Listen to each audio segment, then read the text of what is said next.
Schopenhauer a déjà dit « Toutes les religions promettent des récompenses pour les qualités de cœur ou de volonté, mais aucune pour les qualités d'intelligence ou de compréhension. »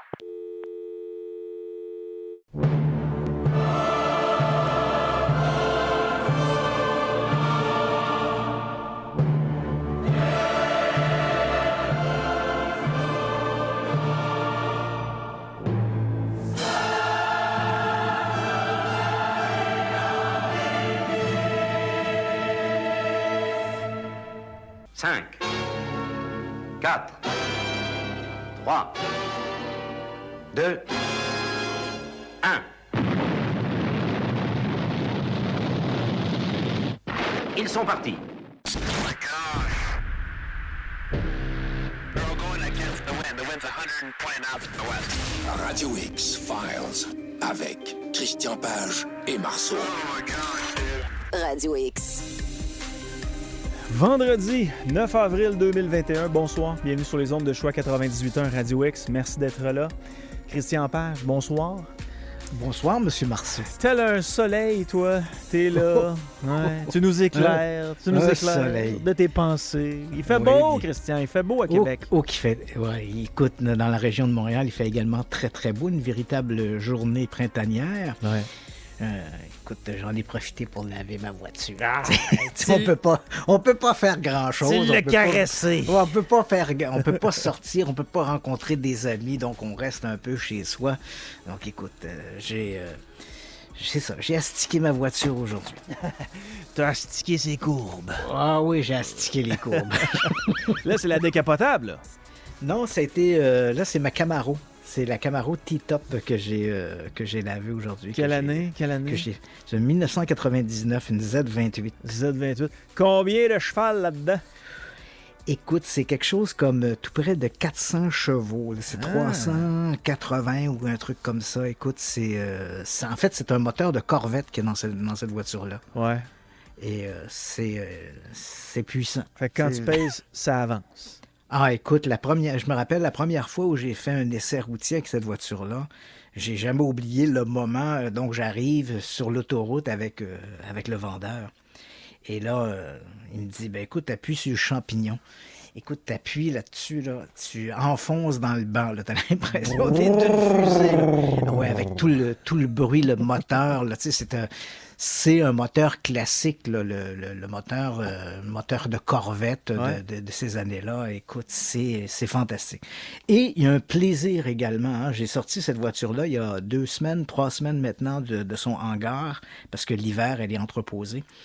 Et d'année en année, à chaque fois que je ressors cette voiture-là, c'est le plaisir de la conduite. Hein. Les gens qui ont une voiture comme celle-là, ou une voiture sport, là, t'embarques là-dedans, écoute, on est assis très bas, on met les mains sur le volant. Il y a une espèce de feeling. Conduire une voiture sport, c'est quand même quelque chose. C'est une expérience, hein, et c'est une expérience agréable, renouvelée année après année, ça, depuis très longtemps maintenant. Donc, c'est vrai, ma Camaro Z28, c'est ma voiture favorite, et je te dirais, à vie, ça a été ma voiture favorite. J'ai eu plein de voitures. Évidemment, je conduis depuis les années 70, tu comprends? Je me rappelle encore ma première voiture, c'était un Chevrolet Monte Carlo. Et depuis, il y en a passé beaucoup. Mais de toutes les voitures que j'ai eues, la voiture dont j'ai eu le plus de plaisir à conduire, c'est cette Camaro Z28. Les gars de char nous écrivent. écrivent présentement, puis ils disent « Tabarouette, Christian, on te pensait pas comme ça. » Oui, je sais. C'est mon petit côté, ça, mon petit côté masculin. Oui, voilà, hein? voilà. Ma bière, mon Playboy, puis ma Camaro Z28. Mon Playboy! Quelle année? 68? Dans le temps où ils mettaient des madames dedans. mais toi, tu sais, t'es tel intellectuel, tu lisais juste les articles.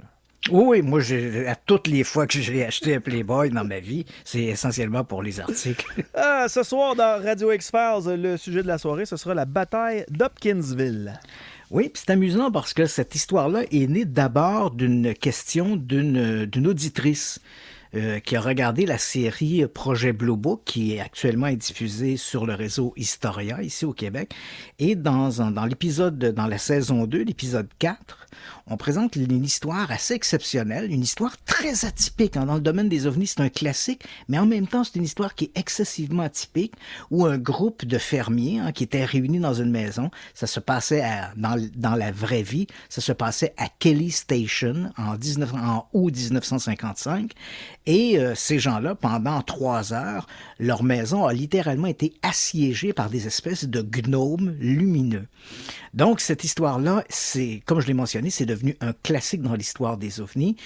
On l'a repris dans la série Projet Blue Book. Elle avait déjà fait l'objet d'une réadaptation dans une série sur les ovnis. À la fin des années 1970, il y a eu une série américaine qui s'appelait Project UFO, qui était assez semblable à Project Blue Book, c'est-à-dire qu'on prenait des véritables dossiers du projet Blue Book et on les mettait en images. Donc, dans cette série, une série qui n'avait pas connu beaucoup de succès à l'époque parce que c'était... il y avait un ton très, très sceptique qui était présenté là-dedans et les gens aimaient moins ça. On arrivait toujours avec une explication. C'était toujours un peu le coït interrompu et particulièrement durant la 2e saison. Malheureusement, c'est la triste réalité. Il faut quand même savoir que le projet Blue Book en lui-même a enquêté sur 12 619 observations d'OVNI et il y en a seulement 701 qui sont demeurées non identifiées. Et quand on dit demeurées non identifiées, ça ne veut pas dire qu'il y avait quelque chose de très exotique. En non identifié, l'événement a pu rester sans explication parce qu'on a manqué d'informations, parce qu'il y avait des zones grises dans les témoignages. Donc, il peut y avoir une foule de raisons pour lesquelles les enquêteurs du projet Blue Book n'ont pas trouvé d'explication. Mais, somme toute, il faut quand même se rappeler que c'est plus de 95% des observations de Blue Book qui ont trouvé des explications. Donc, c'est sûr qu'on est toujours un peu dans le coït interrompu. Et dans le cas de cette série Project UFO dans les années 70, on prenait de nombreux cas OVNI, on présentait au public un peu la façon dont les témoins les avaient racontés et ensuite on suivait 2 enquêteurs qui étaient des enquêteurs du projet Blue Book et qui arrivaient bien souvent à des explications rationnelles. Donc, c'est une série qui n'avait pas connu beaucoup de succès, mais on avait quand même fait une adaptation de cette histoire de la bataille d'Hopkinsville.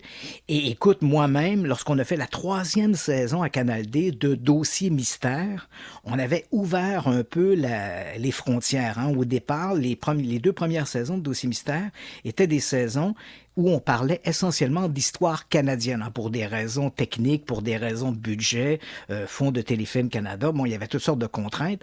Et pour pouvoir assembler l'argent, pour pouvoir tourner ces séries-là, il fallait se plier à ces contraintes. Et l'une des contraintes était que les histoires devaient être très canadienne. Donc, c'est pourquoi les 2 premières saisons de Dossier Mystère étaient essentiellement des histoires, des mystères canadiens. Je ne veux pas dire que ce n'étaient pas des bonnes histoires, il y en a là-dedans qui étaient excellentes. Certaines sont connues à l'échelle de la planète, tellement elles sont exceptionnelles. Mais on avait cette contrainte-là. Et quand on a fait la 3e saison, là, les règles avaient changé, on pouvait s'ouvrir un peu à l'international. Et je te dirais, Yannick, que l'une des toutes premières histoires que j'ai choisi de faire, c'est la bataille d'Hopkinsville. Donc, on la retrouve dans Dossier Mystère saison 3. Un segment a été consacré à la bataille d'Hopkinsville. Et pour l'occasion, c'est assez amusant. Je me suis rendu là-bas à Hopkinsville. J'ai rencontré de nombreuses personnes qui avaient côtoyé la famille Sutton. Et il faut dire que la famille Sutton, au centre des événements, se sont trouvés une porte-parole en la personne de Geraldine Sutton-Stitt, qui a écrit un ouvrage qui s'appelle Alien Legacy. Et cette Geraldine Sutton-Stitt, elle est l'une des filles d'Elmer Sutton, qui est le personnage central de notre histoire. Elle n'était pas née au moment où les événements se sont produits. Elle est née quelques années après. Mais évidemment, cette histoire-là a fait partie d'un héritage familial. On en a parlé à chaque réunion de famille. On parlait de cet événement-là. Donc, elle m'a raconté un peu comment ça se passait dans la famille et comment cette famille-là a vécu, en fait, depuis maintenant, on est 60 ans, 65 ans après les événements, comment depuis toutes ces années, les gens ont continué dans la région de Hopkinsville de parler de cette histoire-là. Et aujourd'hui, il y a à Hopkinsville un petit festival, le Festival des Hommes Verts, le Little Green Man Festival, qui se tient en août, et ce depuis 2 ou 3 ans maintenant. Ça se tient en août, et ça se tient tout près de là où se trouvait autrefois la ferme de la famille Sutton, qui n'existe plus aujourd'hui.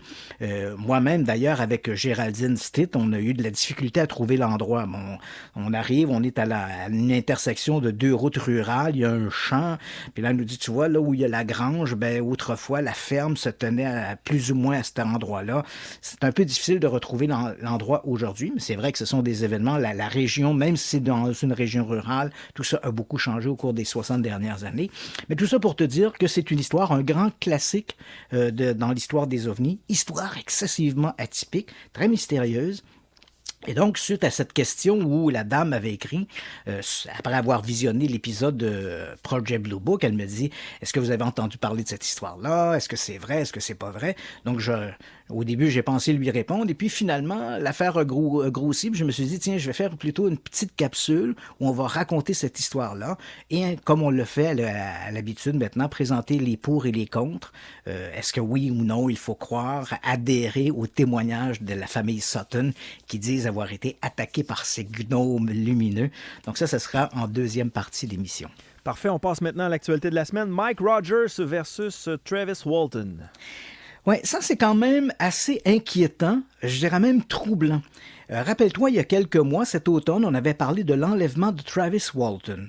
Donc, ce Travis Walton, son histoire a été reproduite au cinéma, a été adaptée au cinéma assez librement quand même, dans un film qui s'intitule Fire in the Sky. En français, c'est OVNI, l'ultime rencontre.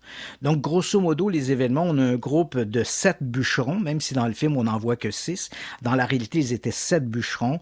Ils travaillaient près de Snowflake, au nord de Snowflake, en Arizona, dans une réserve forestière qu'on appelle le parc des White Mountains. Donc, ces gens-là travaillaient, ils avaient un contrat d'abattage pour le département des forêts aux États-Unis. Donc, on coupait du bois. Et ce soir-là, donc le soir du 5 novembre 1975, ils quittent assez tardivement, contrairement à d'habitude, dès que le soleil tombait, les gens quittaient, mais ils sont demeurés un peu plus longtemps ce soir-là. Et au moment où ils rentrent à Snowflake, on a nos sept bûcherons dans une camionnette. Ils vont observer une espèce de lumière dans la forêt. Ils vont se diriger vers cette lumière-là. Au départ, ils pensent qu'il s'agit peut-être d'un feu de forêt. Et lorsqu'ils arrivent sur place, ils voient un objet, selon leur témoignage, bien sûr, ils voient un objet qui se tient immobile dans l'air, on dirait 2 soucoupes renversées l'une sur l'autre. Et l'un de ces bûcherons, Travis Walton, décide de sortir de la camionnette et se dirige vers l'objet. Ses compagnons lui disent non, faut pas faire ça. Ils sont inquiets, bien sûr, parce que bon, c'est un spectacle assez inhabituel.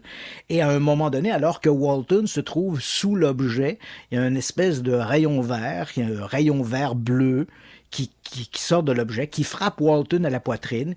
Walton est projeté dans l'air. Et là, ses compagnons, évidemment, qui avaient commencé à débarquer de la camionnette, et remontent dans le véhicule et on se sauve. Et ils vont faire quelques kilomètres à travers le bois, mais ils sont pris soudainement de remords.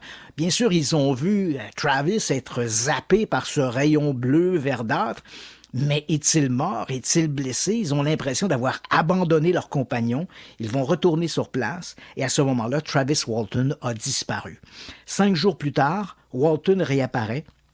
Il donne un coup de téléphone, il appelle son beau-frère, on vient le cueillir à une station-service, et là, il va raconter qu'il a été amené dans un vaisseau spatial, il aurait rencontré des créatures qui étaient contrairement au film, on a l'impression de voir des espèces de créatures un peu monstrueuses, déformées, qui ont presque des attitudes de médecins nazis, parce qu'on prend Walton, on le met sur une table, il fait vivre des expériences qui sont tout à fait troublantes. Dans la réalité, c'est pas ce que Walton a raconté. Il dit, voilà, je me suis retrouvé dans cet engin, il y avait un homme avec un survêtement bleu, une combinaison très moulante bleue, le personnage était de taille normale, il avait les cheveux blonds, des traits plutôt agréables, il avait la tête sous une espèce de casque qui ressemblait à un globe de verre.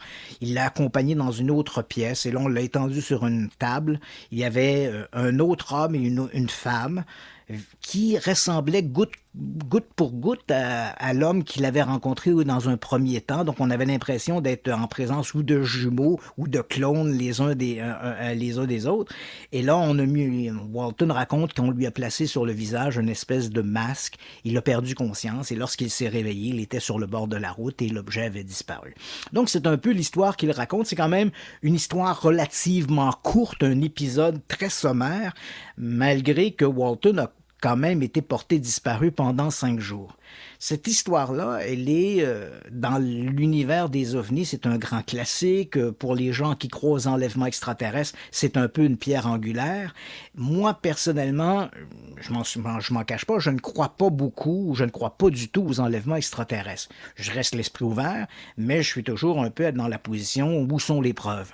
Dans l'affaire Walton, il y avait quelque chose qui était un peu agaçant.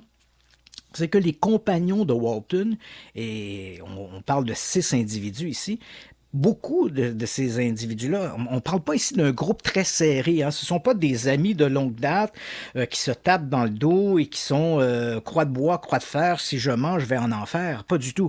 2 d'ailleurs, des membres du groupe étaient des nouveaux venus dans le groupe des bûcherons. Ils avaient été engagés quelques jours plus tôt. Ces gens-là ne se connaissaient pas nécessairement. Ils n'étaient pas fondamentalement des amis. D'ailleurs, un d'entre eux, Alan Dallas, qui est décédé il y a quelques années, parce que bon, c'est un toxicomane, il est décédé d'une surdose de drogue, il est décédé il y a quelques années, et ce Alan Dallas avait d'ailleurs une dent très marquée contre Walton, et on le voit bien dans le film, les 2 hommes se détestaient viscéralement. Et pourtant, malgré la situation, malgré que beaucoup d'entre eux étaient des nouveaux venus, que 2 d'entre eux étaient des nouveaux venus, que le groupe était très hétéroclite, ces gens-là n'ont pas changer d'un iota leur version de l'histoire au fil du temps. Hein, il racontait, bon, on a vu l'objet, Walton a été zappé, maintenant, est-ce qu'il a été enlevé à bord d'un ovni? Lui seul le sait, mais pour la première partie de ce scénario, ces gens-là ont toujours confirmé qu'ils avaient été témoins de ça, et ils ont passé des tests, à plusieurs reprises, ils ont passé des tests de détecteurs de mensonges qu'ils ont passés haut la main. Oh. Et là, ici, on parle des témoins qui sont dans la camionnette. Avec Walton, c'est autre chose. Il a passé 3 tests de détecteurs de mensonges, dont un qu'il a flanché là, de manière magistrale. Généralement, ceux qui défendent l'affaire Walton ont tendance à ne pas le mentionner. On mentionne les deux cas de détecteurs de mensonges qu'il a passé avec, comme on dit, avec les flying colors, avec un bon succès. Mais il y a quand même un test de détecteur de mensonges que Walton a échoué. Néanmoins, les autres témoins, donc ceux qui assistent à la présence de l'objet, ce fameux rayon bleu turquoise qui va frapper Walton, ces gens-là, vont passer des tests et ils vont passer le test du détecteur de mensonges, vont réussir. Et au fil du temps, ils vont garder la même histoire. Ils ne changeront pas leur histoire. Même si ces gens-là n'ont pas nécessairement beaucoup de sympathie pour Travis Walton, ils vont garder la même histoire. Et là, il y a soudainement, au cours des derniers jours, je dirais qu'il y a eu un coup de pied dans la ruche. Le principal témoin qui a toujours été l'un des grands supporters de Travis Walton, c'était le patron, hein, le chef du chantier, qui, paradoxalement, est aussi le beau-frère de Travis Walton, un type qui s'appelle Mike Rogers. Donc, à l'époque, Mike Rogers et Travis Walton étaient de grands amis. Quelques années après, comme je t'ai mentionné, Walton va épouser la sœur de Mike Rogers. Et Mike Rogers, c'est un peu le leader de l'équipe. Et tous les gens vont se placer derrière lui. Hein. Mike Rogers, c'est le porte-parole du groupe. Et Mike Rogers a toujours défendu bec et ongle l'histoire de Travis Walton. J'étais là, j'ai vu Walton, il a été zappé par le rayon, et c'est lui qui va prendre, parce que dans les jours qui vont suivre, bien sûr, il va y avoir dans la ville de Snowflake des espèces de suspicions. Où est Walton? Est-ce que on va même aller jusqu'à évoquer la possibilité d'un meurtre? Est-ce qu'il y a eu une bagarre sur le chantier? Est-ce que Walton a été blessé ou tué, pire, tué, et enterré quelque part, et on essaie de faire croire qu'il a été zappé par un ovni?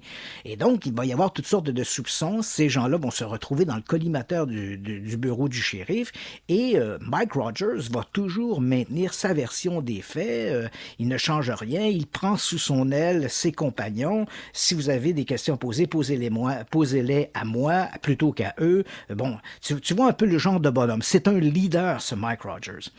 Et voilà que, comme je l'ai mentionné, Rogers, depuis 1975, a toujours défendu l'affaire Travis Walton.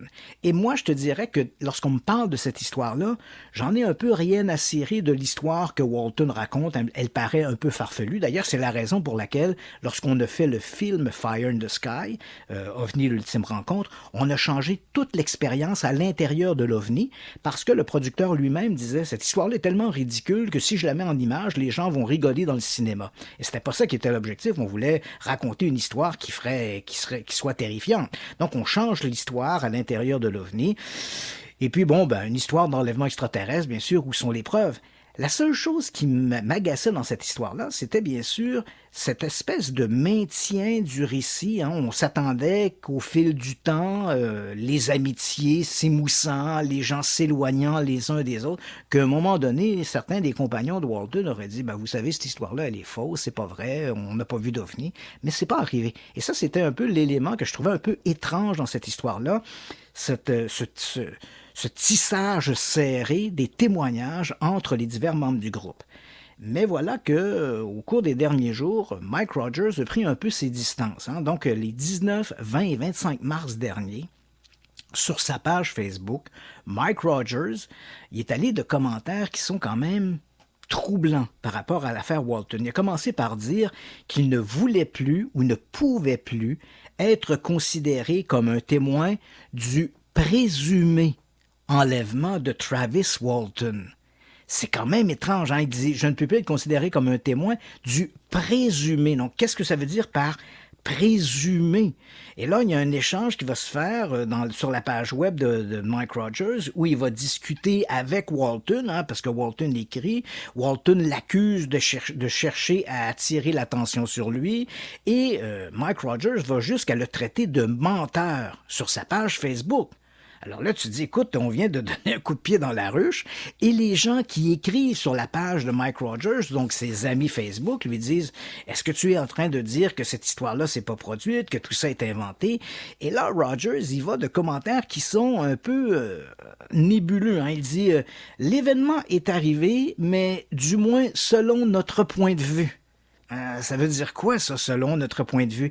Et à un autre commentaire, lorsqu'une femme lui demande de s'expliquer davantage, Mike Rogers répond simplement, peut-être que c'est arrivé, puis peut-être que c'est pas arrivé.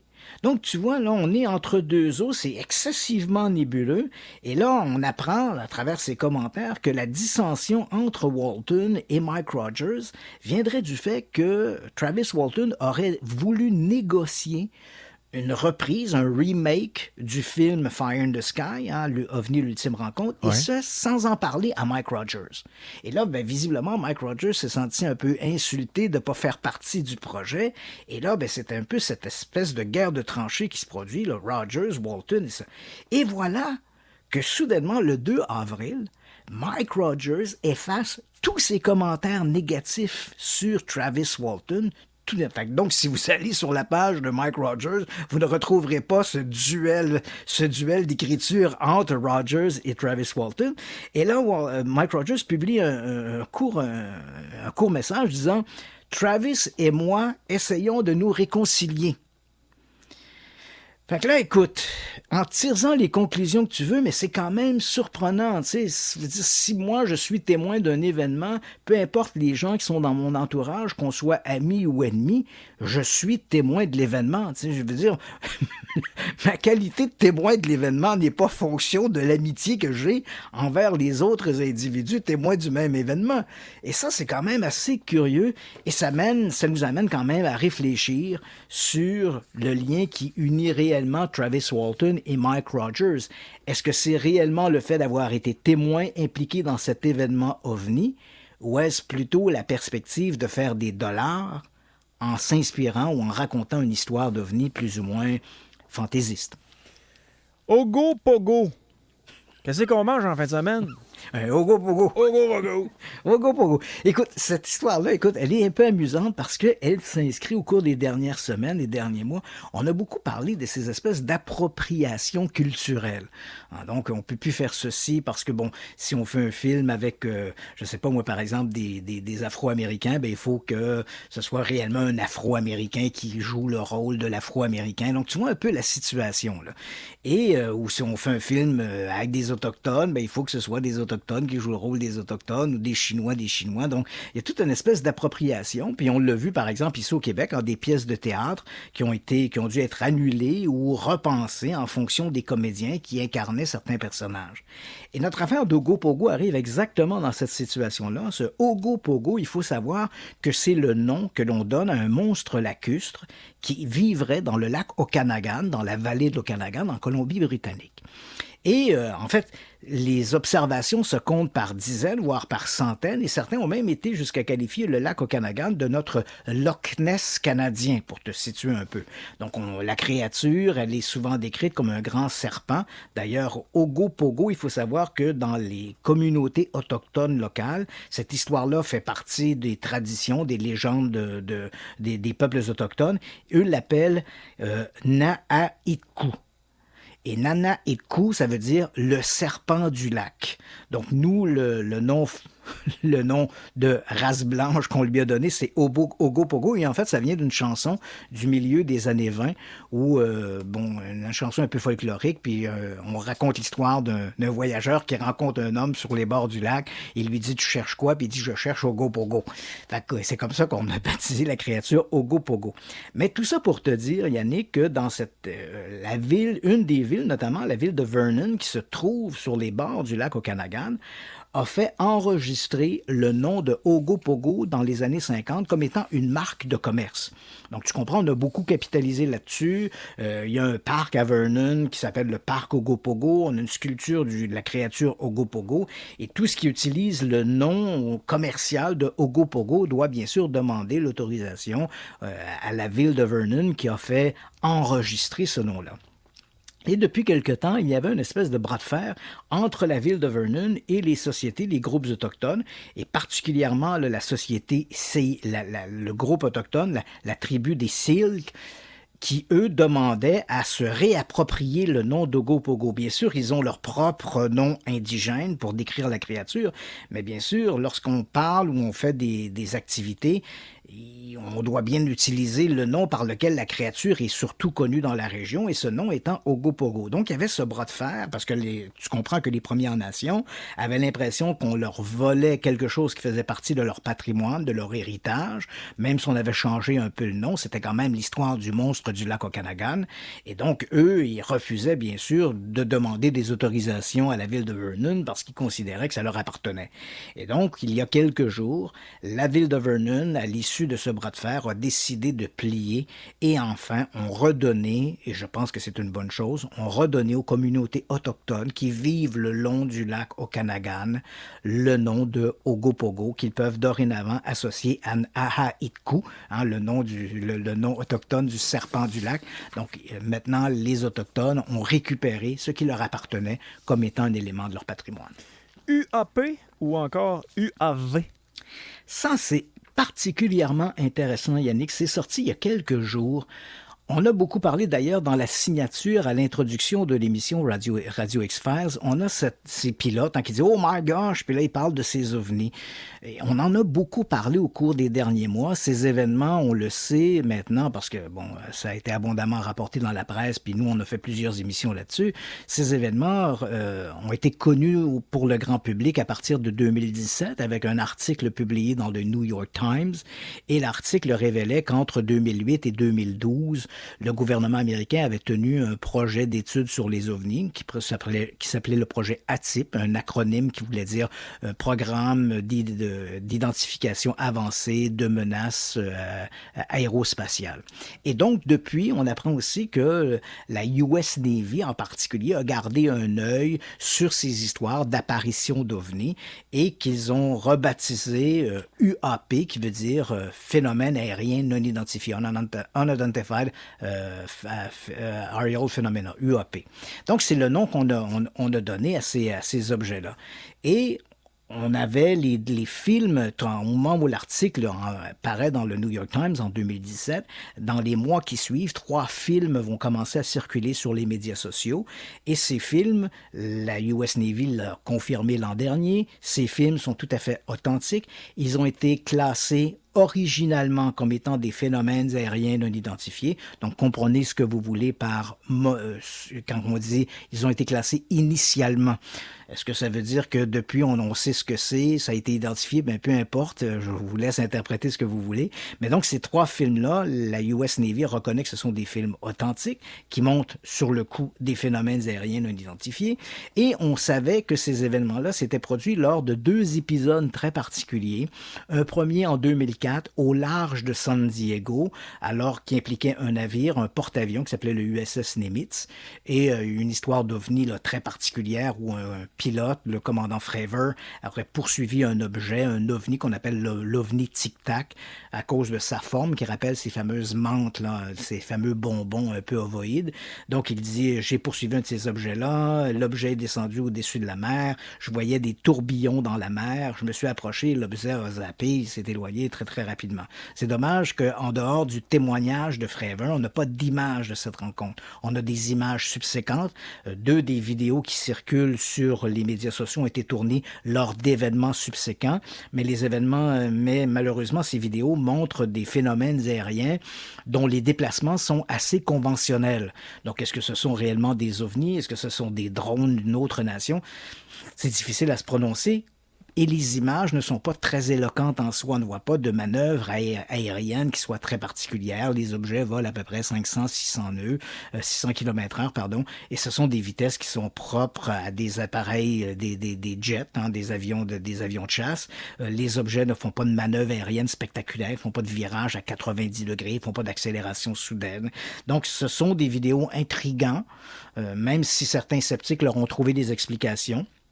Explication que je trouve tout à fait rationnelle, mais bon, c'est une explication parmi d'autres, mais ce sont des vidéos intéressantes, il faut l'avouer. Et donc, on avait ces événements de 2004, et ensuite, on sait qu'une des vidéos vient d'une autre série d'événements qui se serait produit cette fois sur la côte est américaine, au large de la Géorgie, en fait, à la frontière de la Géorgie et de la Floride, impliquant un autre navire qui s'appelait le USS Roosevelt. Donc, c'était là aussi un porte-avions. Là aussi, on parle d'objets détectés par les radars, de l'envoi de chasseurs, et l'une de ces vidéos qui circulent sur le web aurait été prise à ce moment-là. Et au moment où tout ça apparaît, donc en 2017, les vidéos sont publiées, il y a énormément d'intérêt, donc depuis maintenant pratiquement 4 ans autour de ces événements-là, on a l'impression que ces événements étaient des événements plutôt isolés.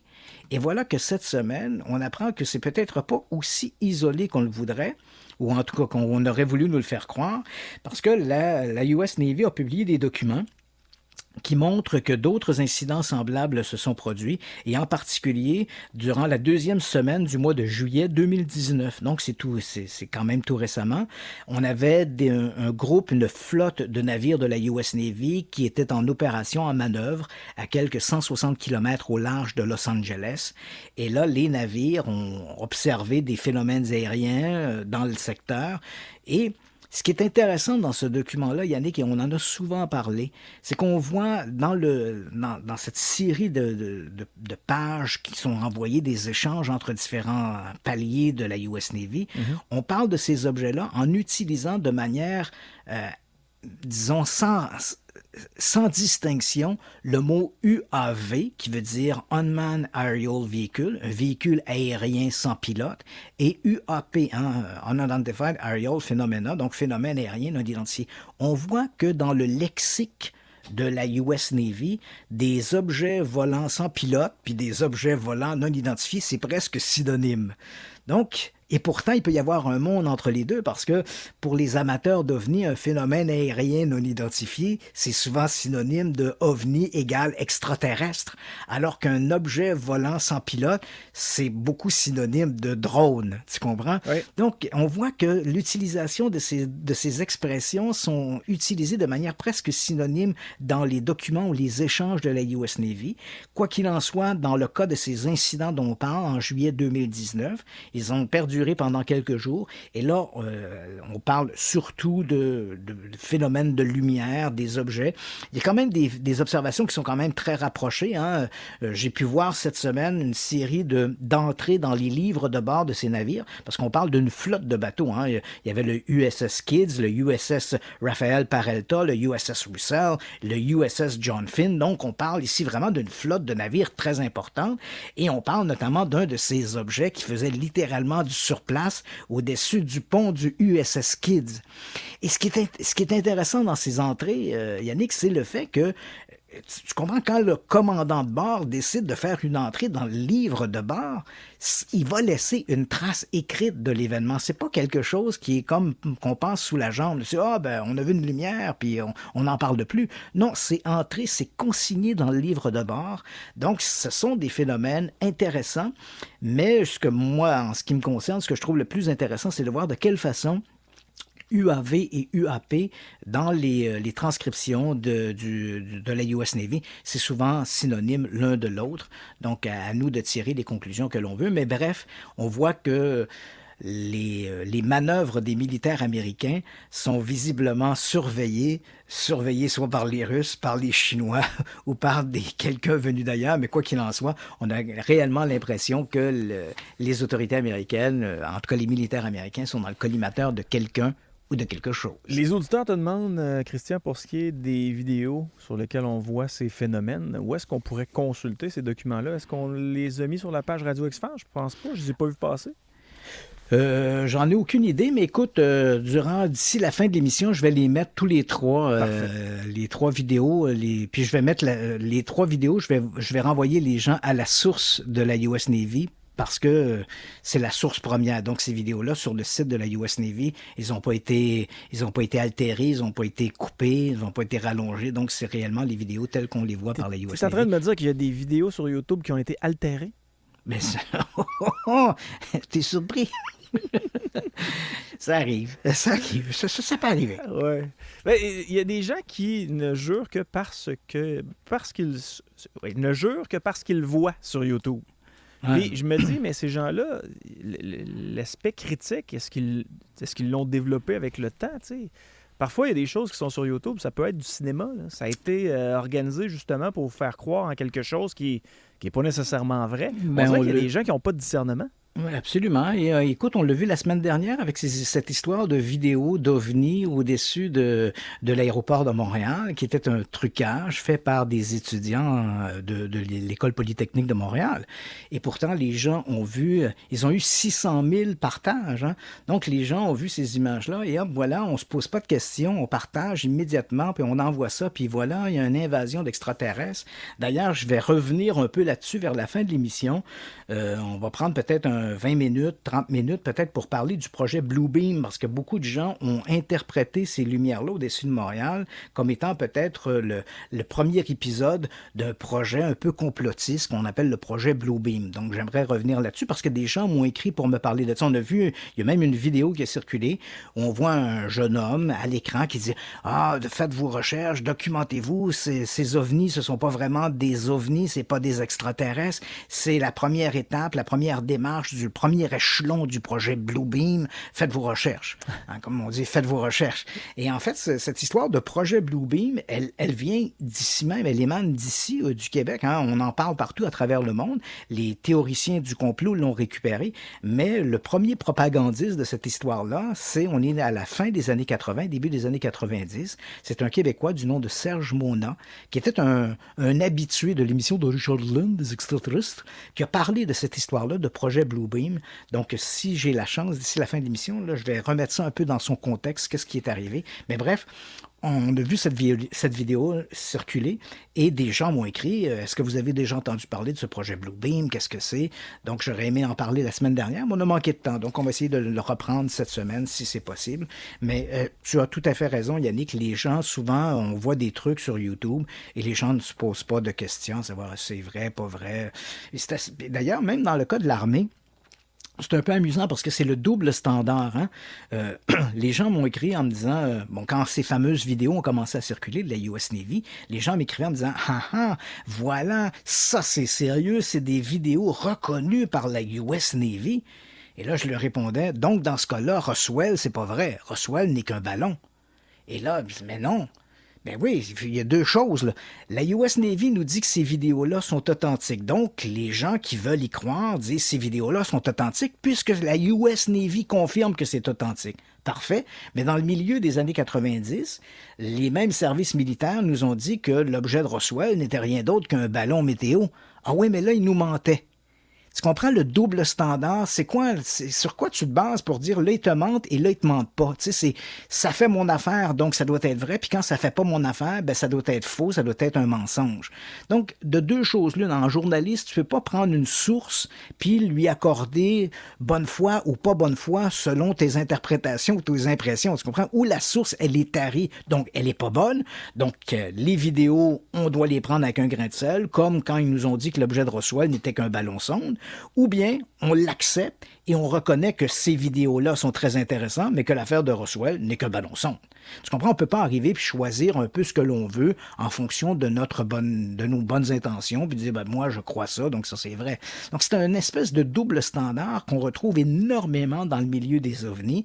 Les amateurs vont piger dans l'énorme documentation qui existe, des milliers de pages qui ont été rendues publiques sur la question des ovnis depuis les années 40. Et là, de temps en temps, on nous sort un document disant, ah, voici une lettre écrite par le colonel machin, et on lit dans cette lettre, les ovnis existent, nous sommes visités par des extraterrestres. Mais on oublie de nous dire que dans le même lot, il y a 100 000 lettres écrites par d'autres militaires qui disent que les ovnis, c'est rien. Tu comprends? Donc, on choisit le document qui fait notre affaire. Donc, c'est un peu un double standard qu'on retrouve énormément dans le milieu des ovnis. Puis c'est très malheureux, mais bon, il faut quand même faire preuve de bon sens puis de sens critique par rapport à ça. Puis la fameuse phrase « Faites vos recherches », je trouve que c'est une belle phrase. Puis, tu sais, ça veut tout dire, mais ça a été repris par des individus un peu louches qui tombent justement dans le guet-apens des vidéos YouTube ou des explications qui ont été montées un peu en broche à foin pour vous faire croire n'importe quoi.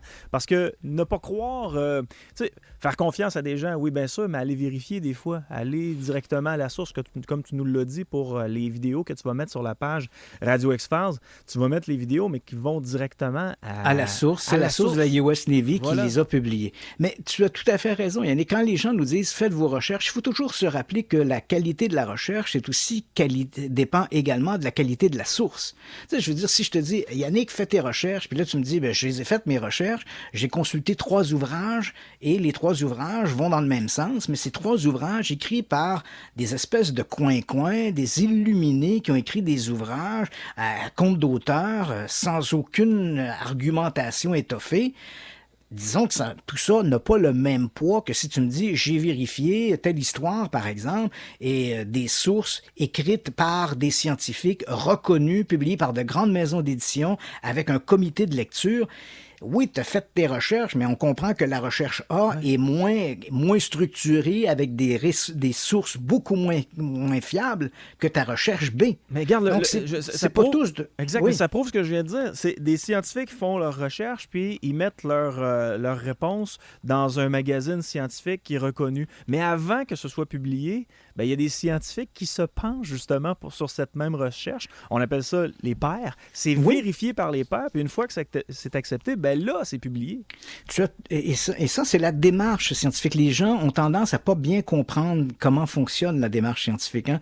Les scientifiques qui font nos recherches vont publier. Puis ça veut pas dire que c'est garant. Hein. Ça veut dire, on le sait, il y a eu des scandales qui ont touché des grandes publications scientifiques, dont notamment l'histoire des vaccins contre la rougeole, les oreillons. Là, donc, on disait ça donnait l'autisme. Ça a été une publication qui a été faite dans un périodique scientifique. Je crois que c'était le Nature qui avait publié cet article-là, le Dr. Wakefield qui avait publié cet article-là, et on a découvert après publication qu'il y avait eu collusion. Bon, le Dr. Wakefield a perdu son droit de pratique, la publication s'est excusée, mais bon, on n'est pas à l'abri d'une erreur. Mais tu as tout à fait raison, le processus, c'est un processus qui n'est pas imperméable à la fraude, qui n'est pas imperméable à l'erreur, mais c'est un processus qui est, somme toute, à peu près le meilleur que l'on connaisse.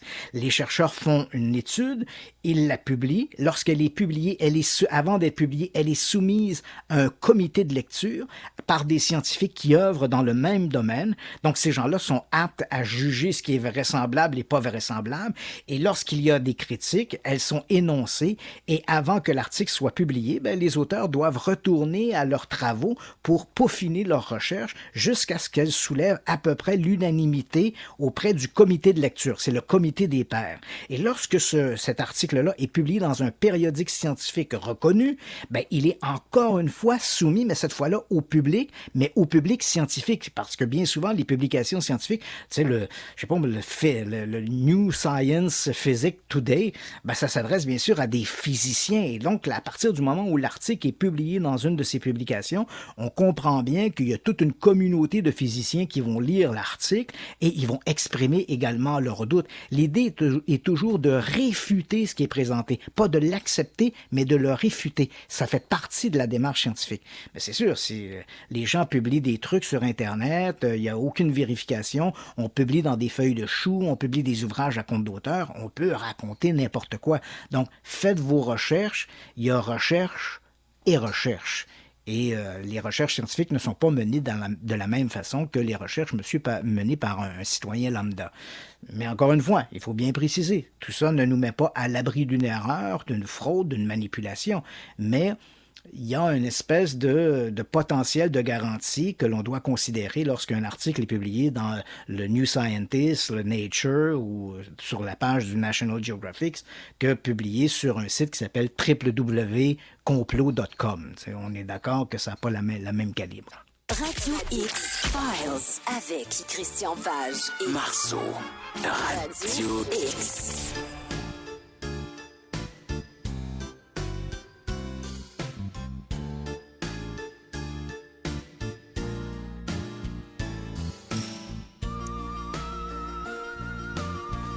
La conjointe de Stéphane, mon cher Christian, fait dire à son conjoint, il t'aime beaucoup.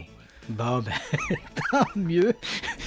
Plus les gens vont nous apprécier, plus on va rester longtemps en ondes. Elle dit, je profite de ce moment de radio pour dire à mon chum Stéphane que je l'aime. Pourriez-vous faire le message? Ben oui, bien sûr. Bien sûr. Oui. Écoute, durant la pause, Yannick, j'ai placé le lien avec le département de la Défense aux États-Unis où on a les 3 fameux films montrant ces fameux ovnis. Donc, les films s'appellent le FLIR, le Go Fast et le Gimbal. Donc, ce sont 3 films. Les gens peuvent les télécharger, les voir. Et ce sont ces 3 films qui ont été pris lors d'incidents impliquant des navires de la US Navy. Un premier en 2004 au large de San Diego, en Californie, et les seconds là, en 2012 au large de la Géorgie, impliquant le USS Roosevelt. Donc, les gens peuvent voir ces fameux films qui ont été reconnus par la US Navy comme étant des films rapportés originalement comme des phénomènes aériens non identifiés. Parfait, on parle maintenant d'Hopkinsville. Donc, la bataille d'Hopkinsville, c'est le nom qu'on lui a donné dans la littérature. C'est un événement qui nous renvoie en 1955. C'est devenu un véritable classique du genre, une histoire tout à fait atypique. Donc, je n'en dirai pas plus. Après notre petite capsule audio, on verra ensemble les éléments pour, les éléments contre et pourquoi cette histoire-là continue d'alimenter autant de controverses et autant de passion dans le milieu des ovnis parce que c'est vraiment une histoire incroyable. Donc, sans plus tarder, la bataille d'Hopkinsville.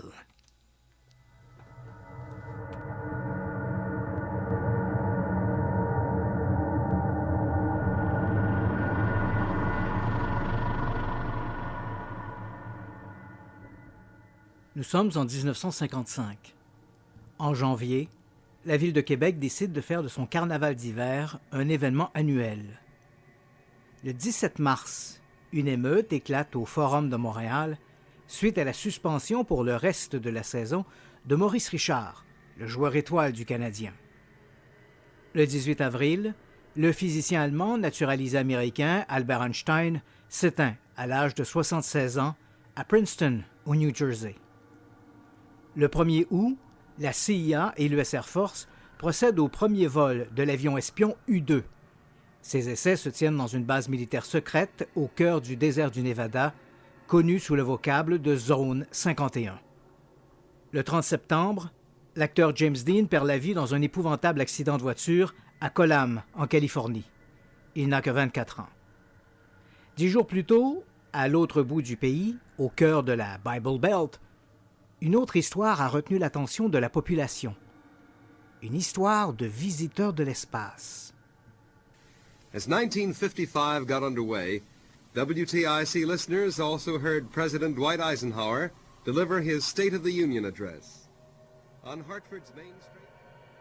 21 août 1955 à Hopkinsville, au Kentucky. Il est 22h55. Assis derrière son bureau, le chef Russell Greenwell de la police d'Hopkinsville consulte les dernières affaires en cours. Une clôture vandalisée à la ferme des McGregor, une altercation entre deux ivrognes et un accrochage de voitures sur Walnut Street. Bref, rien de très excitant. Il faut dire qu'Hopkinsville, avec ses 15 000 habitants, n'a rien à voir avec New York ou Los Angeles. Et c'est sans doute beaucoup mieux ainsi.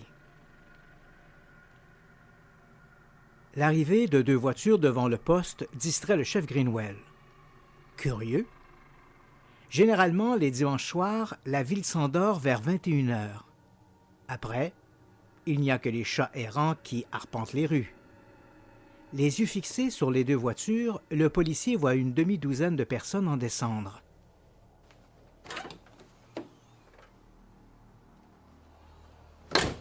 Pendant un instant, ces gens tiennent une espèce de conciliabule dans le stationnement. Puis, le groupe se dirige résolument vers le poste.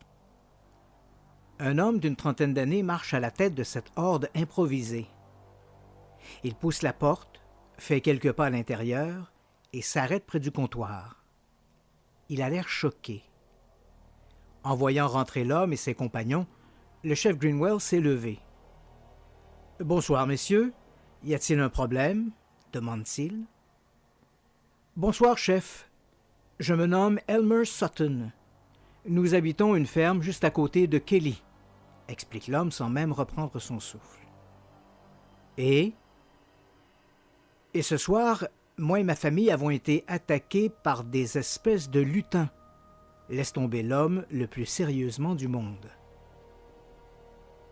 Pendant quelques secondes, le chef Greenwell reste là, sans mot dire. Il dévisage l'homme devant lui. Un grand gaillard, solide, avec des yeux vifs. L'homme ne lui semble pas ivre, pas plus que ses compagnons d'ailleurs. Et dire qu'il croyait finir sa soirée en lisant des procès-verbaux sans intérêt. Des lutins psychopathes sur une ferme de Kelly. Voilà de quoi regretter le train-train quotidien. Radio X Files avec Christian Page et Marceau de Radio X. 19h04, donc la capsule qu'on vous présentait a malheureusement été coupée par l'ordinateur parce que l'ordinateur n'a pas aimé les bruits de grillons, ce qui fait en sorte que j'ai reparti l'ordinateur, puis on va être en mesure de vous présenter le restant de la capsule que je vais vous faire entendre dans à peu près, 5 secondes? En espérant que ça fonctionne. Allons-y tout de suite. Et voilà. Le 21 août 1955, vers 19h, Billy Ray Taylor, âgé de 21 ans, sort chercher de l'eau au puits. Levant les yeux, il aperçoit une lumière étrange qui tombe dans un ravin situé juste à la sortie de Kelly Station, à quelques kilomètres au nord d'Hopkinsville.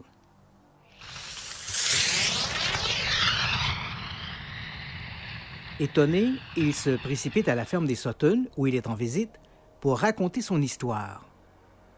Mais comme toute la maisonnée, 8 adultes et 3 enfants s'apprêtent à se mettre à table, la lumière de Billy, que tous croient n'être qu'une étoile filante, est vite oubliée dans le brouhaha.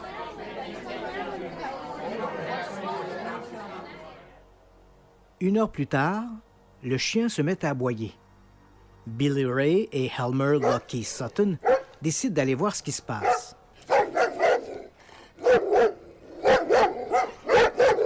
À peine ont-ils fait quelques pas à l'extérieur qu'ils aperçoivent une espèce de nain luminescent qui s'avance vers eux.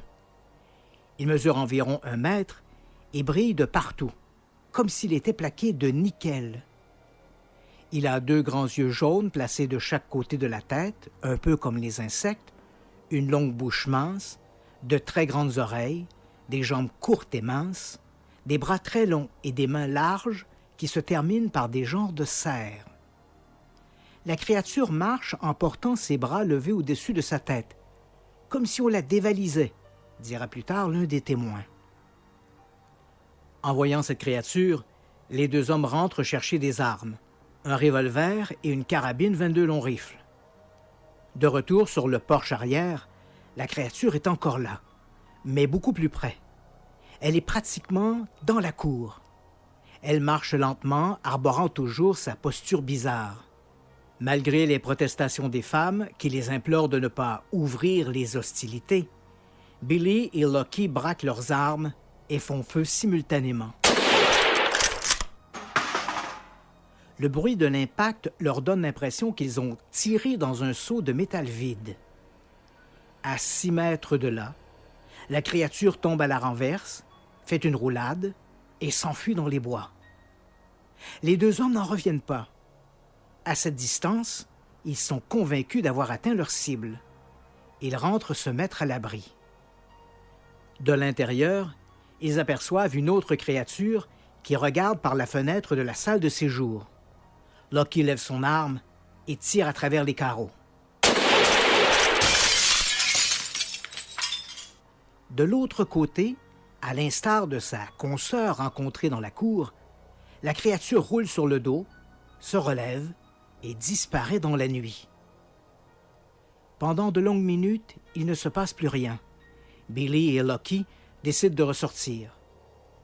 Comme ils se tiennent sous une petite avancée du toit, les gens à l'intérieur voient en descendre une main griffue, comme si elle voulait se saisir d'un des hommes par la chevelure. D'un bond, un des témoins agrippe Billy Ray et le tire à l'intérieur. Lucky Sutton saute dans la cour, braque son arme et tire sur le visiteur. Là encore, il est surpris par ce bruit de seau de métal vide. Atteinte littéralement à bout portant, la créature bascule dans le vide, chute en se balançant dans l'air comme une feuille morte et tombe sur le sol. Une fois par terre, elle se relève et s'enfuit en courant.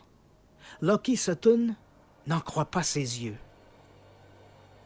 Les êtres se déplacent en adoptant toujours cette curieuse posture des mains en l'air et courent sans plier les jambes, comme si elles étaient faites d'un seul morceau, rigide. Lorsqu'elles s'enfuient, ces créatures se dirigent toujours vers un secteur non éclairé du champ pour se soustraire à la lumière. Comme il se prépare à rentrer dans la maison, Lucky aperçoit une autre créature qui se tient dans un arbre au milieu de la cour. Il épaule sa carabine et tire. Même scénario. Elle tombe en décrivant un mouvement de feuilles mortes, se relève et disparaît dans l'obscurité. S'engage alors une bataille digne des meilleurs westerns. Barricadés dans leur maison, les Sutton continuent de canarder ces gnomes qui semblent se balader tout autour de leur refuge. Les témoins vont observer jusqu'à 3 créatures en même temps, preuve qu'il ne s'agit pas d'un seul et même individu. À un moment donné, les assiégés entendent des grattements venant du toit. Encore une fois, Lucky sort. Il voit une créature qui se balade près de la cheminée. Il ouvre le feu. Cette fois, au lieu de tomber à la renverse, la créature s'envole comme une baudruche et va atterrir sur une clôture 15 mètres plus loin. Le fermier braque de nouveau sa carabine et appuie sur la détente. La créature bascule en arrière, tombe dans l'herbe haute et s'enfuit dans l'obscurité. Cette bataille, qu'on dirait tirée d'un mauvais film de John Wayne, va durer 3 heures. Le calme revenu, la famille, terrorisée, s'engouffre dans 2 véhicules et fonce au poste de police d'Hopkinsville, à 10 km plus au sud.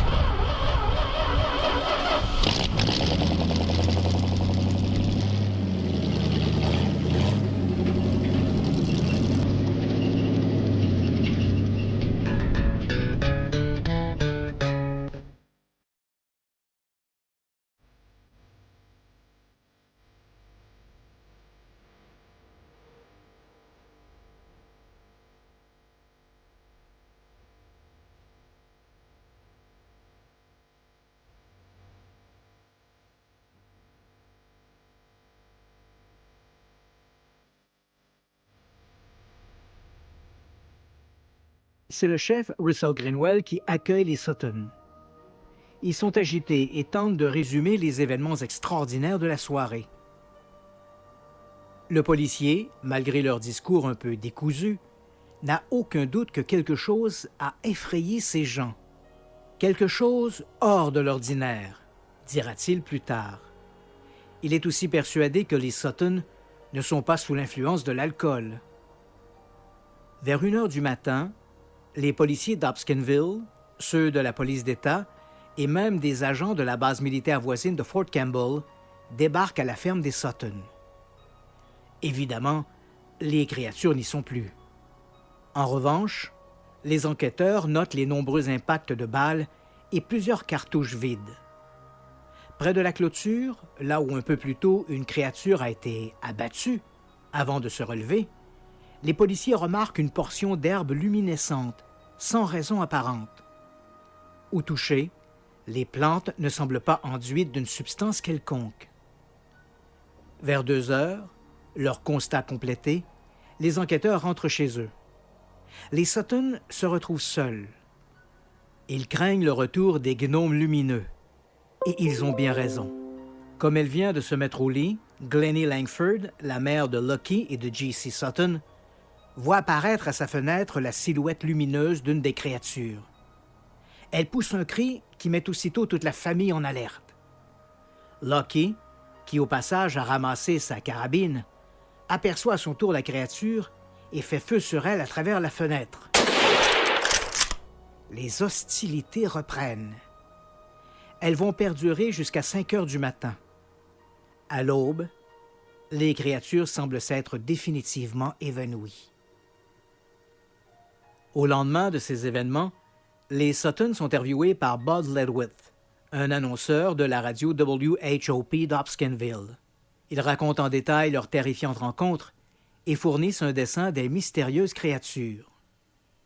Dans les jours qui suivent, cette histoire de fermier aux prises avec des créatures d'un autre monde est relayée d'un bout à l'autre du pays. Les Sutton se retrouvent au centre d'un cirque médiatique. Cette soudaine célébrité les rend méfiants. Ils cessent de parler aux journalistes. Mais le mal est déjà fait. Leur histoire est colportée, travestie et transformée. Certains reporters, avides de sensations fortes, iront même jusqu'à parler de petits hommes verts lumineux avec des yeux de rayons laser. Avec les années, l'aventure des Sutton est devenue un classique dans l'histoire des ovnis. En août 2011, la petite agglomération a même tenu son premier festival des petits hommes verts. L'affaire n'a jamais été expliquée.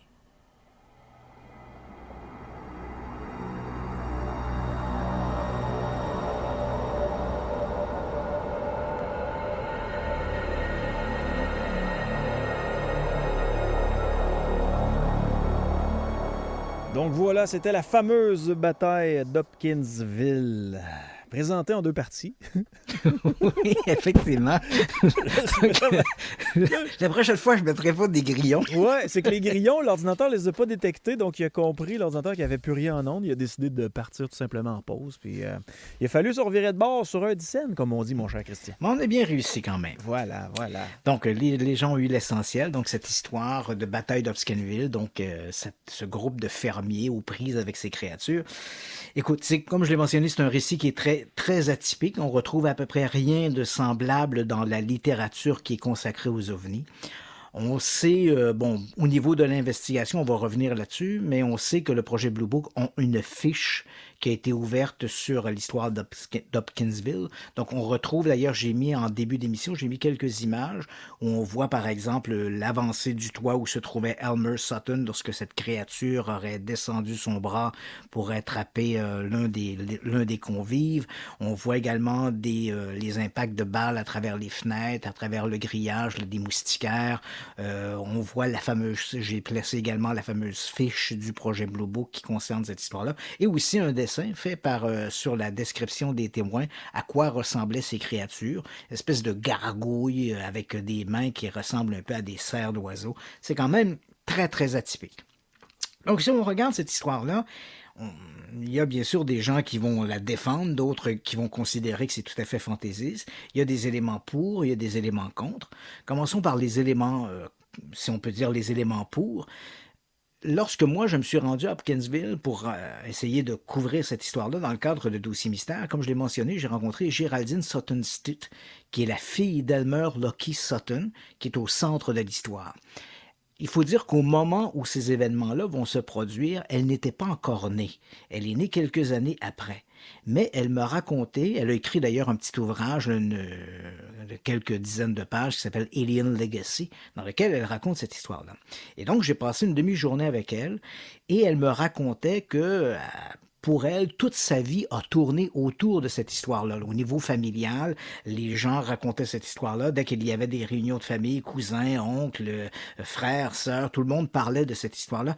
Et jamais, à aucun moment, ces gens-là n'ont évoqué la possibilité qu'il pouvait s'agir d'un canular ou d'une mystification. Pour eux, il n'y avait aucun doute que ce soir-là, le soir du 21 août 1955, ils avaient bel et bien été les témoins de manifestations tout à fait extraordinaires autour de cette petite ferme qui se trouvait à Kelly Station. Écoute, à l'époque, Kelly Station, on devait compter à peu près 8 fermes et au total 25 habitants. Là. C'était vraiment là, un poste au nord d'Hopkinsville. Puis Hopkinsville, c'était quand même une petite ville de 15 000 habitants.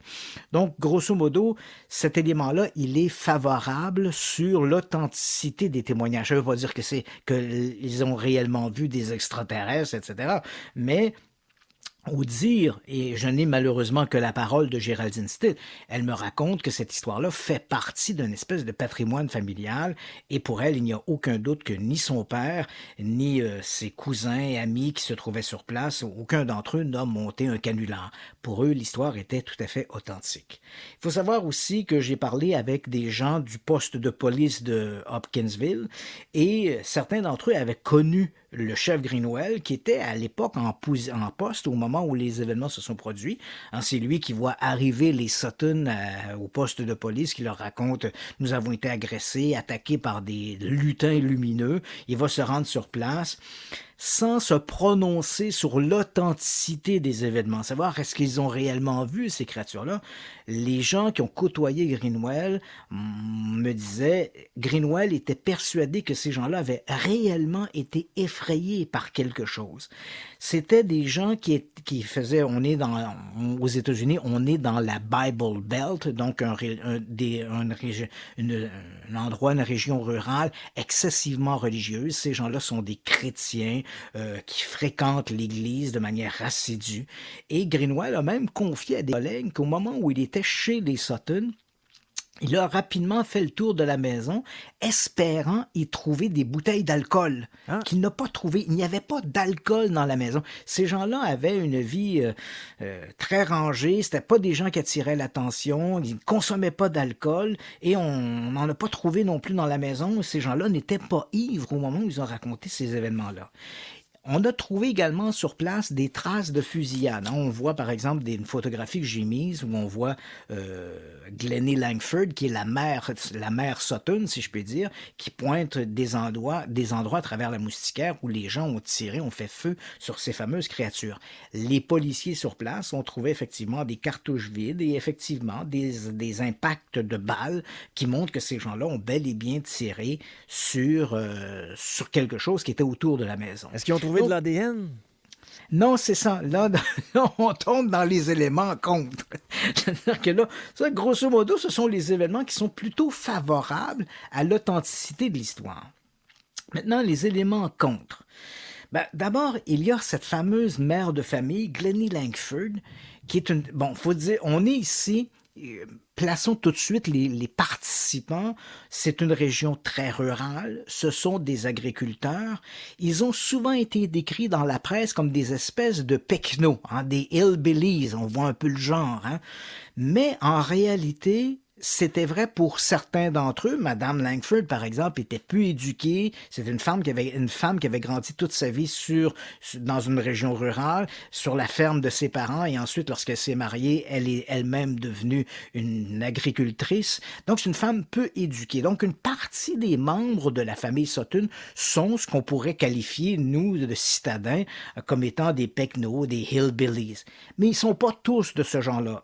Notamment Elmer Sutton, qui était l'un de ses fils. C'est un individu qui avait un travail en ville, qui était relativement éduqué, qui était même assez entreprenant au niveau des affaires du commerce. Hein, il avait notamment développé des ententes avec des commerces locaux.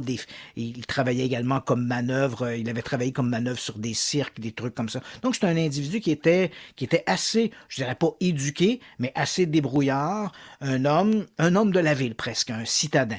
Donc, mais cette dame, donc Glennie Langford, lorsque les policiers vont discuter avec elle va leur confier que elle a lu ou a entendu parler de quelques histoires d'extraterrestres et elle a conservé un article qu'elle va montrer d'ailleurs au chef Greenwell, un article où on parle d'un individu qui aurait capturé un extraterrestre, un martien, mais qui en fait n'était qu'un singe, le cadavre d'un singe qu'on avait recouvert d'une peinture couleur aluminium.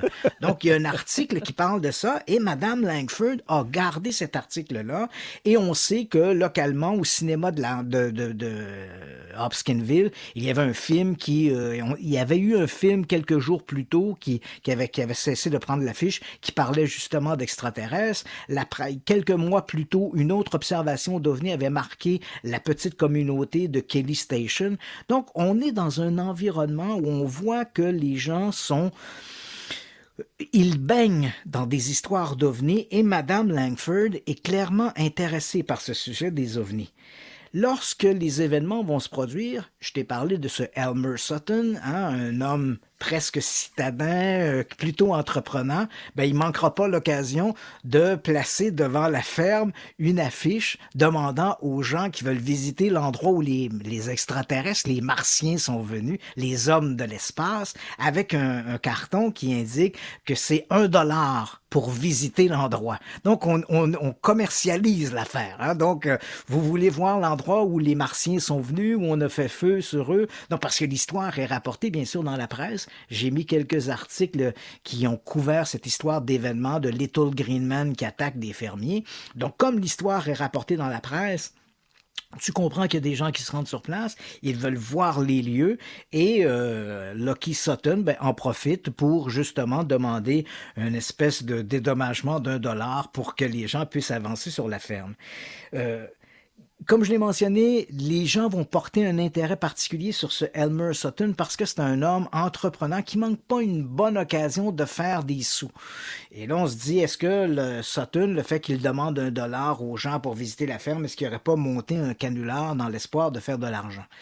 Mais néanmoins, il faut quand même se dire que l'histoire est rapportée d'un bout à l'autre du pays. Elle fait la une des journaux, elle fait la une, ou en tout cas la manchette dans les journaux, la une dans les journaux d'Hopkinsville, bien sûr. Et pour la plupart des journalistes, les Sutton sont décrits comme des pecnos, des agriculteurs, des fermiers peu éduqués. Donc, la retombée négative est plus grande que les $1 que Elmer Sutton va tirer par les quelques dizaines de visiteurs qui se sont rendus sur place. Il n'y a eu aucune enquête qui a été menée sur les lieux. Hein. La légende nous dit que les policiers du comté y sont allés, que la police d'Hopkinsville s'est rendue sur place. On mentionne même, et je l'ai mentionné dans ma capsule parce que ça fait partie de la légende, on dit que des enquêteurs de la base militaire locale de Fort Campbell se seraient rendus sur place. Mais les faits sont pas aussi catégoriques que ça. On sait que la police du comté y est allée, on sait que la police d'Hopkinsville y est allée, mais pour ce qui est des agents de la base de Fort Campbell, tous les documents d'archives semblent indiquer que, effectivement, 2 individus de la base de Fort Campbell se sont rendus à la ferme des Sutton, mais ils ne s'y seraient pas rendus le 21 août au soir, donc le soir des événements, mais s'y seraient rendus plutôt le lendemain et s'y seraient rendus sur une base purement personnelle. Donc 2 membres de la base militaire, en découvrant les articles publiés dans la presse dès le lendemain, vont se rendre apparemment sur la ferme des Sutton et parler avec la famille Sutton, mais ils le font sur une base personnelle. Ce n'est pas un mandat officiel de la base de Fort Campbell et encore moins du département de la Défense. On sait toutefois que ce sont ces gens de Fort Campbell qui vont envoyer une information, en fait un compte-rendu des événements au projet Blue Book. Qu'est-ce que c'est que le projet Blue Book? Bon, les gens qui sont familiers avec la série télé savent un peu de quoi on parle. En fait, tout ça avait commencé en 1947. Donc, de 1947 à 1969, l'armée de l'air américaine va maintenir un intérêt, une investigation sur la question des ovnis. Au début, le projet s'appelle le projet Sign, de 1947 à 1949. 1949 à 1951, le projet va changer de nom sous le nom de Project Grudge et fin 51, début 52, le projet va adopter ce nom de Projet Blue Book jusqu'en 1969. Donc au moment où l'incident de Kelly se produit en 1955, on en est dans les premières années du projet Blue Book là, qui a adopté depuis 1952 le nom de Blue Book. Ce sont les officiers de Fort Campbell qui vont envoyer un communiqué aux gens du projet Blue Book pour leur dire on a quelques articles de journaux locaux en lui disant, ben voilà, on a eu une histoire d'OVNI qui s'est produite au nord d'Hopkinsville, à Kelly Station, et c'est comme ça donc que cette fiche sera rempli pour le projet Blue Book. Mais le projet Blue Book lui-même ne se rendra pas sur place. Les enquêteurs du projet Blue Book ne se rendront pas à Kelly pour enquêter sur cette histoire. On ne fait simplement qu'une petite fiche d'entrée avec les coordonnées de l'événement, le lieu, la date, et avec ça, dans le dossier, on place simplement les articles de journaux qui ont été envoyés. Il n'y a pas d'investigation. Et c'est assez amusant parce que le dossier de Kelly Hopkinsville porte les lettres CP. En début on a la date, on a le numéro du dossier, mais il y a les lettres CP. Et on sait aujourd'hui, c'est l'un des directeurs du projet Blue Book, un certain Edward Ruppel, qui a expliqué que les lettres CP voulaient dire crackpot, donc des cinglés. Donc, c'est pourquoi il n'y a pas eu d'enquête au sein du projet Blue Book quand l'histoire d'Hopkinsville est arrivée. Ils ont colligé les articles de journaux, ils ont ouvert une fiche, mais il n'y a pas eu d'enquête parce que quelqu'un, quelque part au sein du projet Blue Book, a considéré que l'histoire émanait d'individus tout à fait cinglés, tout à fait illuminés, donc pas d'investigation. Il faut savoir aussi que sur place, en dehors des impacts de balles, on n'a absolument rien trouvé. On n'a pas trouvé de sang, on n'a pas trouvé de traces qui laisseraient croire qu'un engin inconnu se serait posé dans le boisé derrière la ferme des Sutton. On n'a absolument rien. Donc, tous ces éléments-là vont plaider en défaveur, si je puis dire, de l'histoire d'Hopkinsville. Donc, pas de preuves, pas véritablement d'enquête. Les autorités considèrent que les Sutton sont un peu des crackpots de raconter une histoire comme celle-là. Et en dehors des trous de balles dans les moustiquaires qui montrent qu'ils ont tiré sur quelque chose, il n'y a rien qui permet de croire que ce qui a été observé par ces gens-là était exotique. J'ai dit à la fin de la capsule que l'histoire n'a jamais été expliquée. Mais jamais expliquée, ça ne veut pas dire qu'on n'a pas proposé des explications. Et les explications proposées, d'abord, il y a cette lumière qui va être apportée par Billy Ray Taylor au début de la manifestation. Il sort, il va chercher de l'eau au puits, il voit une lumière qui traverse le ciel et il a l'impression qu'elle tombe derrière une petite colline qui se trouve derrière la ferme des Sutton. Et là, il entre il est en visite, et là, il entre à l'intérieur, et là, raconte aux convives autour de la table qu'il a vu cette lumière. On sait, vérification faite, que ce soir-là, vers 19h, effectivement, une météorite a traversé le ciel du Kentucky, et on sait qu'elle était sur une trajectoire du sud vers le nord, et elle correspond non seulement en trajectoire, mais également à la description correspond à ce que Taylor a raconté, c'est-à-dire une lumière brillante qui traverse le ciel. Donc, il y a de fortes raisons de croire que ce qu'a observé Taylor était effectivement cette météorite qui a traversé le ciel du Kentucky à ce moment-là. Maintenant, pour ce qui est des créatures-là, c'est plus complexe. On n'a pas beaucoup d'explications qui vont... On a, la fraude, bien sûr. Il y a ceux qui croient fondamentalement au récit des témoins. Ils ont été attaqués par des espèces de gnomes lumineux. Il y a d'autres individus, je pense notamment au sceptique Joseph Nichol, qui lui a proposé comme explication que les Sutton auraient pu être surpris par un groupe de hiboux, de chouettes ou d'oiseaux de ce type-là. C'est vrai qu'il y en a beaucoup dans cette région, des chouettes, grands-ducs, hiboux. C'est vrai que ce sont des animaux ce sont des oiseaux qui sont très territoriaux. C'est vrai que par certains aspects, si on prend par exemple un grand-duc, il peut ressembler un peu à la description que les Sutton ont fait. Créature à peu près d'1 mètre de haut, des yeux jaunes, des oreilles. Les grands-ducs ont des espèces d'oreilles, mais en fait, c'est pas vraiment des oreilles, mais c'est des espèces de coiffes qu'ils ont de chaque côté de la tête. Il faut quand même être un peu sa brosse pour mélanger des grands-ducs avec des extraterrestres. Tu as tout à fait compris. C'est-à-dire que c'est pour ça que cette explication-là, je l'évoque, elle est mentionnée.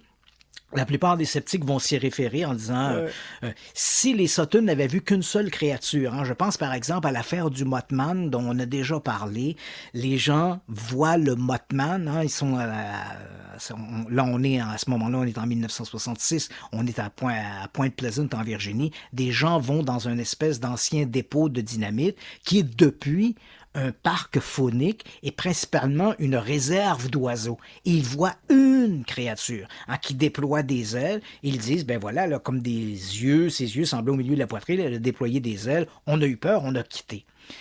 L'explication vraisemblable, c'est qu'ils ont vu un oiseau échassier.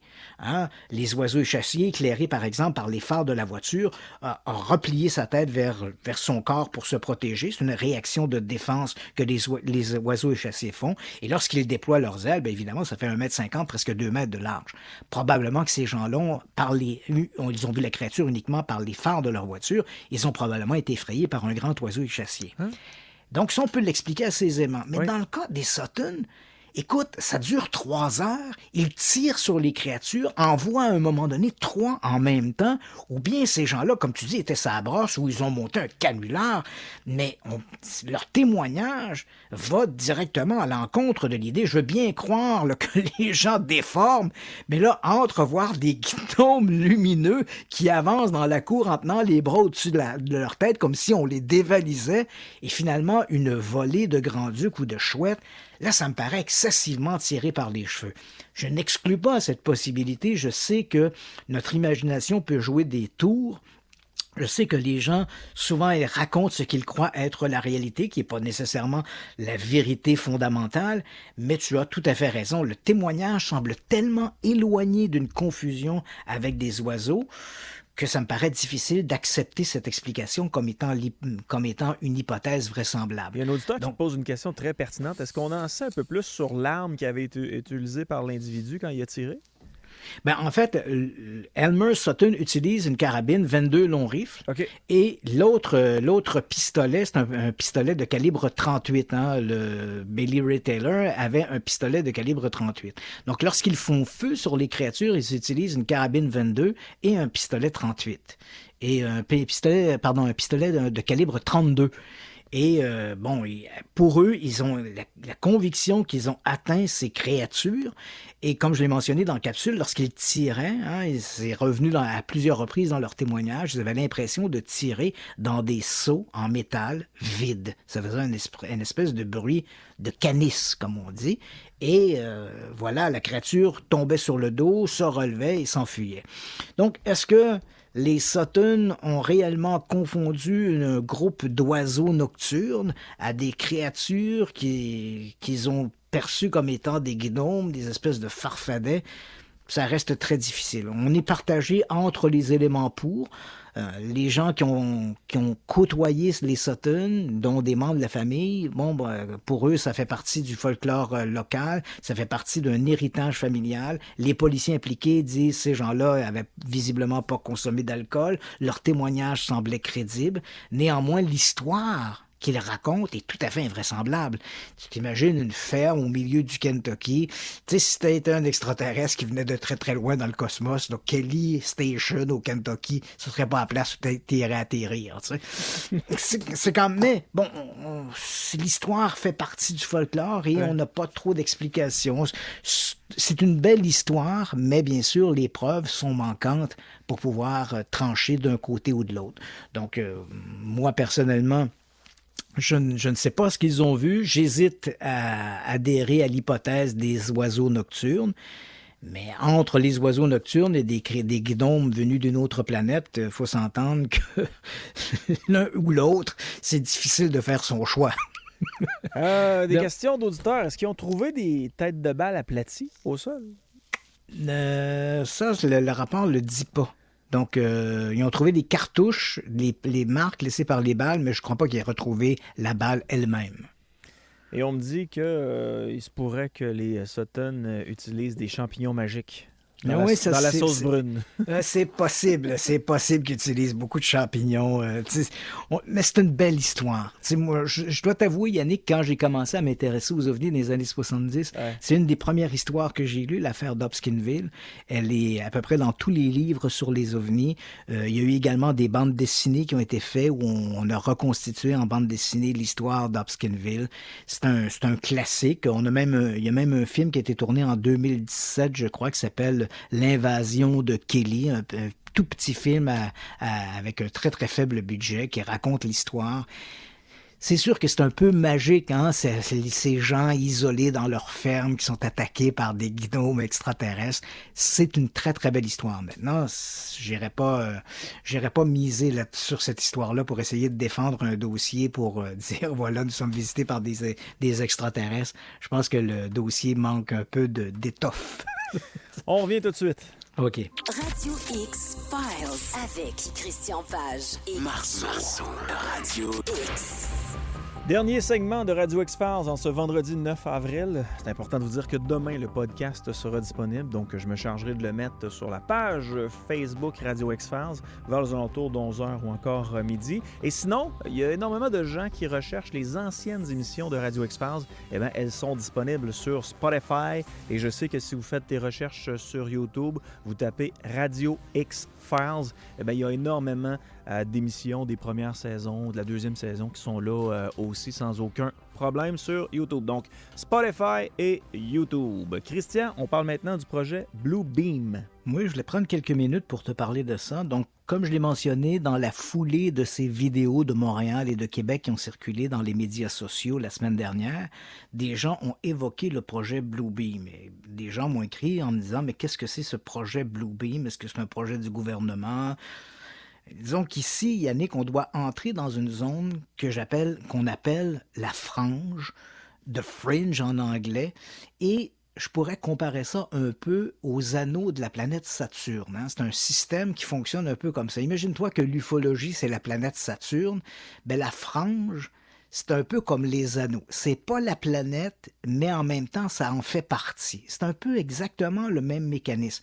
La frange, ce sont des gens, une communauté d'individus qui œuvrent, dont le discours tourne autour de la question des ovnis et des extraterrestres, mais ce n'est pas à proprement parler de l'ufologie en tant que telle.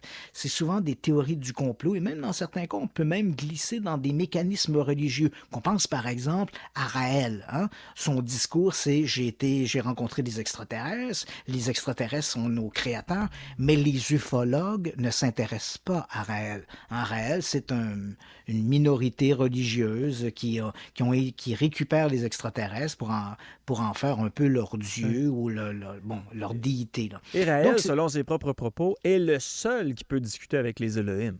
Ah, absolument. Il parle avec eux par télépathie. Bon, donc, tu vois, on est dans ce milieu-là, là, avec le projet Blue Beam.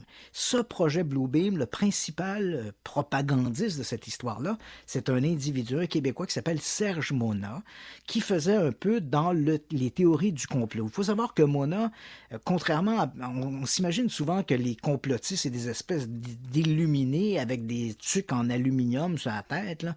Serge Mona n'est pas de cette catégorie-là. C'est un homme qui est très éduqué, très articulé. Il est décédé d'ailleurs à 51 ans d'une crise cardiaque foudroyante. Et pour beaucoup de théoriciens du complot, tu comprends, comme son discours était un peu de dénoncer des complots, on s'y met à imaginer, est-ce que Serge Mona aurait été abattu? Est-ce que quelque part, des gens auraient souhaité sa disparition et on l'aurait aidé à disparaître? Qui plus est, Serge Mona on ne lui connaissait pas d'antécédent cardiaque. Donc, il décède en 96, à l'âge de 51 ans. Il était le fondateur d'une organisation qui s'appelait l'Agence internationale de la presse libre. Mais Serge Mona était à peu près le seul membre de cette organisation. Il se décrivait comme étant un journaliste, même s'il ne faisait pas partie d'aucune association ou fédération de journalistes professionnels. C'était un habitué, tu le comprendras bien sûr, de l'émission Ésotérisme expérimental. Parce qu'à l'époque, il faut le savoir, au début des années 90, avant l'avènement des télévisions spécialisées, les seules places où on pouvait parler d'ovnis, de théories du complot, c'était à l'émission Ésotérisme expérimental. Et Christian, est-ce que c'était moi qui animais ça, là? Oui, c'était toi. Et d'ailleurs, j'ai trouvé un petit extrait de quelques secondes. On écoute Serge Mona.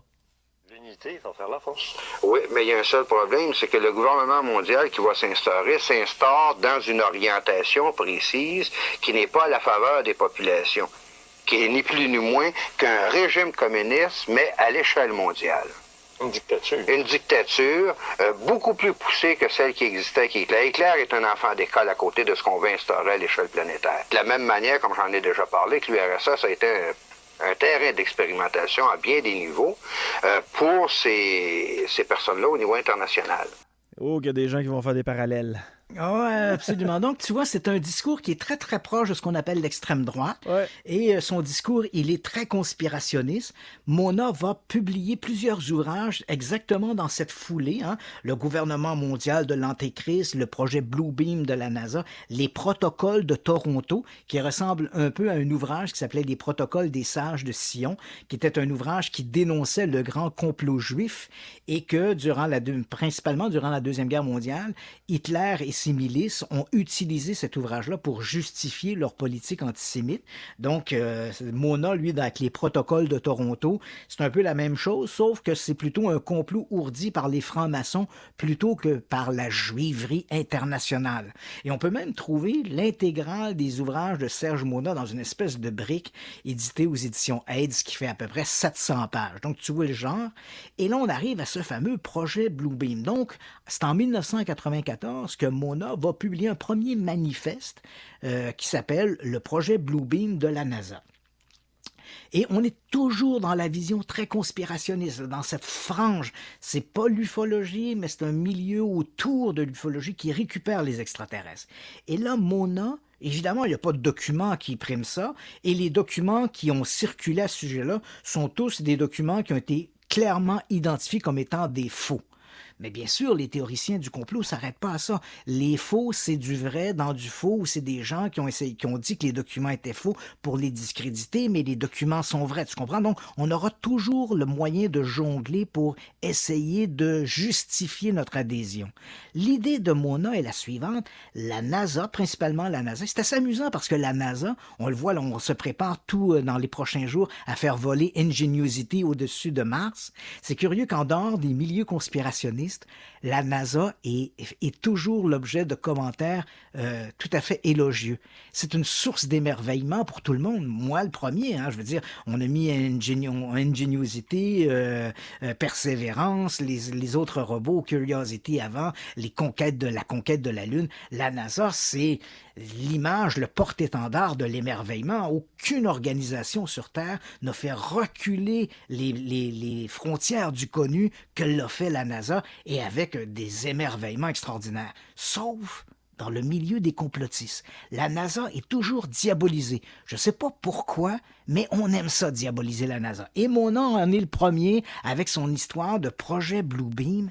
La NASA et d'autres organisations tentaculaires avec les Illuminati, les reptiliens, tous ces gens-là concocteraient ensemble pour m'instaurer un nouvel ordre mondial. D'ailleurs, le discours qu'il tient, qu'on a fait entendre dans l'émission de Richard Glenn, c'était justement la mise en place de ce régime totalitaire, ce nouvel ordre mondial.